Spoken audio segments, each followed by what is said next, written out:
এএছআৰ আৰু এছআৰ অৰ্থাৎ special revision যিটো প্ৰক্ৰিয়া চলি আছে অসমত, ইতিমধ্যে এএছআৰৰ নামত ক'বলৈ গ'লে সন্ত্ৰাসৰ সৃষ্টি হৈছে। একাংশ ধৰ্মীয় সংখ্যালঘু মানুহক টাৰ্গেট কৰি অতি সংগোপনে এছআৰৰ নামত মানুহৰ নাম ভোটাৰ তালিকাৰ পৰা কৰ্তন কৰা হৈছে। 7 নম্বৰ যিটো ফৰ্ম আছে, সেই ফৰ্মটো ফিল আপ কৰি অজ্ঞাত স্থানৰ পৰা অজ্ঞাত লোকসকলে অভিযোগ কৰিছে আৰু সেই অভিযোগৰ ভিত্তিত ধৰ্মীয় সংখ্যালঘু অধ্যুষিত মানুহৰ আৰু আন কিছু জনগোষ্ঠীয় মানুহৰ নাম ইতিমধ্যে ভোটাৰ তালিকাৰ পৰা কৰ্তনৰ প্ৰক্ৰিয়া চলি আছে। এই প্ৰক্ৰিয়াৰ ওপৰত ইতিমধ্যে ব্যাপকভাৱে প্ৰতিবাদ চলিছে সমগ্ৰ ৰাজ্যজুৰি।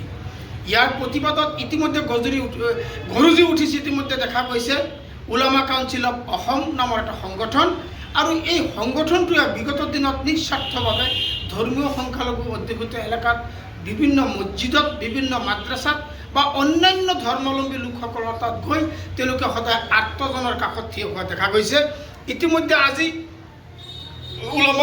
ওলামা কাউন্সিলৰ ৰাজ্যিক সভাপতি মোৰ সৈতে আছে, আৰু এই সভাপতিয়ে আজি এটা সজাতি দলে তেওঁলোকে নগাঁৱৰ নিৰ্বাচনী বিষয়াৰ কাৰ্যালয়ত উপস্থিত হৈছে।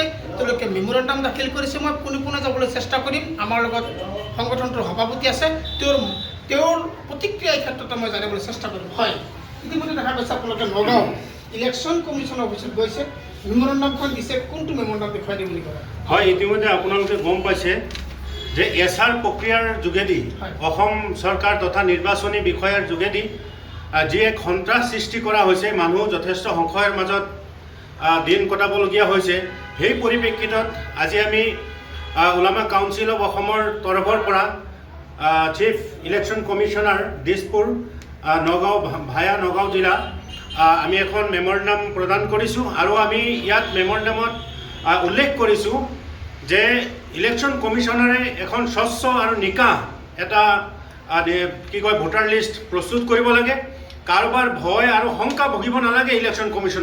ইলেকশ্যন কমিশ্যনাৰ কাৰোবাৰ দাবী ধমকি খাব নালাগে। আপোনালোকৰ এটা নিজস্বতা আছে। আমি বিগত দিনত আজি 80 বছৰৰ পৰা আমি দেখি আহিছোঁ ইলেকশ্যন কমিশ্যনাৰ এটা নিজস্বতা আছে। গতিকে ইলেকশ্যন কমিশ্যনাৰ কাৰোবাৰ যদি দবাৱত কাম কৰে তেনেহ'লে ইয়াত স্বচ্ছতা নাথাকিব।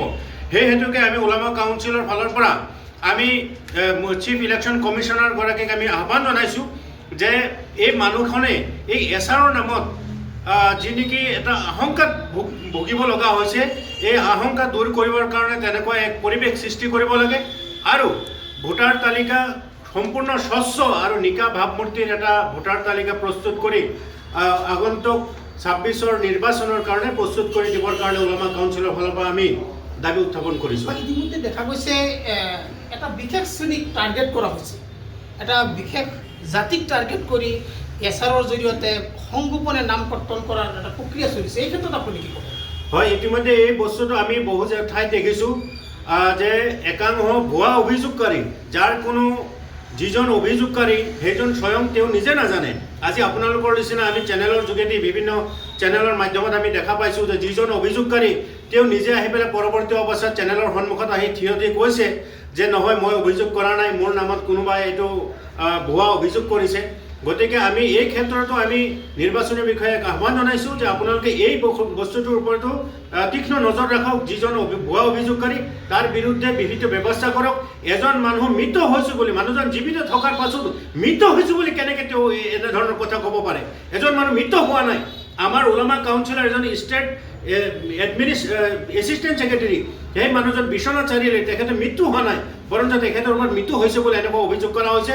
গতিকে এনেকুৱা মিছা মনে সজা ভ্ৰান্ত এনেকুৱা অভিযোগ একে চাদৰত নৎসাত কৰিব লাগে, আৰু এনেধৰণৰ যিসকল অভিযোগ কৰিছে এওঁলোকৰ বিৰুদ্ধে ইলেকশ্যন কমিশ্যনাৰ তেওঁলোকে ব্যৱস্থা গ্ৰহণ কৰিবৰ কাৰণে আমি ওলামা কাউন্সিলৰ ফালৰ পৰা আহ্বান জনাইছোঁ। হয়, ওলামা কাউন্সিলৰ দলটোৱে আজি নগাঁও জিলাৰ নিৰ্বাচনী বিষয়াৰ কাৰ্যালয়ত উপস্থিত হৈছে। তেওঁলোকে এখন মেমৰেণ্ডাম দাখিল কৰিছে। মোৰ সৈতে আৰু এজন ওলামা কাউন্সিলৰ এজন ৰাজ্যিক পৰ্যায়ৰ এজন সাধাৰণ সম্পাদক আছে, আৰু তেখেতৰ পৰা মই জানিছোঁ আচলতে কি প্ৰক্ৰিয়াটো আচলতে গভৰ্ণমেণ্টে কি কৰিব বিচাৰিছে?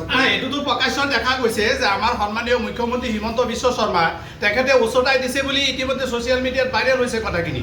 আৰু আজি আমি এইটো দুখ পাইছোঁ, ক'ত হাইকোৰ্ট, ক'ত সুপ্ৰিম কোৰ্ট, এই কোৰ্টবিলাকে আজি কিয় নিজাববীয়াকৈ তেওঁৰ ওপৰত কেছ নলয়?